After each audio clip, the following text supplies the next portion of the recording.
Hey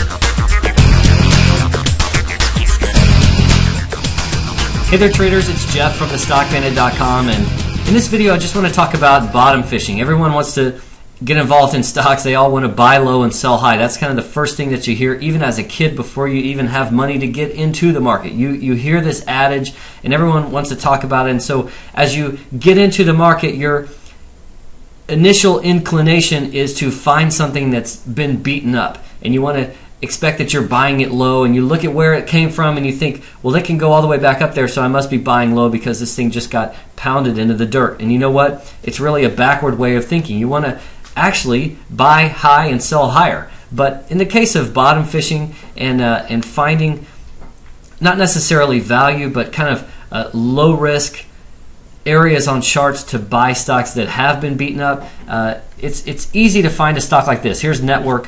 Or NetApp, NTAP, and you've got a stock that's gone through a big sell-off. It kind of tested the support, it lifted, and now it's been really getting beaten up over the past few weeks, and it's coming right back down toward this support area. Now it lifted a little bit today, but this 28 area is the big support zone, and the inclination is here, oh wow, it's starting to bounce, I want to get long because it may come right back up here to 35, 36, and maybe it does. You know what? It might, I don't know, but this is not really the ideal setup for me in terms of buying a stock that's been beaten up. This over here, here's KEG. This is a little bit better look here, and this is the difference that I like to see. You've gotten a stock that's been beaten up, obviously. You've seen a few months here of some stabilization and prices come down here, but more recently it's stabilized. So as I zoom in here a little bit on the chart, we see that this thing, obviously, it had the same type of swift sell-off that NetApp had as well, but rather than just a couple of quick updates, this thing has now moved laterally for a couple of weeks.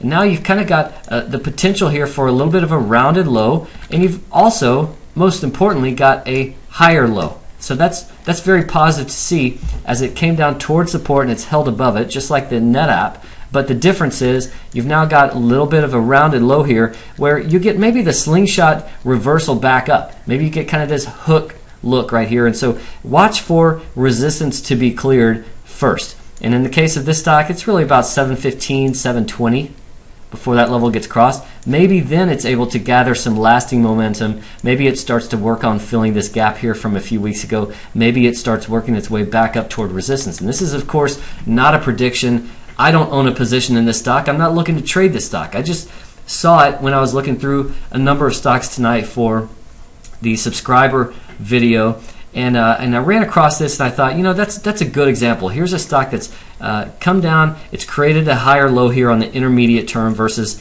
this July low, but more importantly, over the last couple weeks, it's kind of stabilized here. It's rested a little bit, so you don't necessarily get the V-shaped type of a bounce that some people are looking for here in this stock. What you're getting is maybe a little bit more rounded look here, as you see that there's been a persistent bid beneath the market for a couple of weeks, and now if it starts to gather some momentum, shorts begin to cover and value longs start to add in, and momentum players start to see that resistance is getting cleared. So be very careful when you're buying stocks that are down near their lows. Watch for that big sell-off. Watch for some signs of some lasting stabilization. Look for that higher low, but then look for some kind of a resistance break to help confirm that in the short term it's back on the move. Thanks for watching this video. I will have more for you soon here, but in the meantime, trade like a bandit.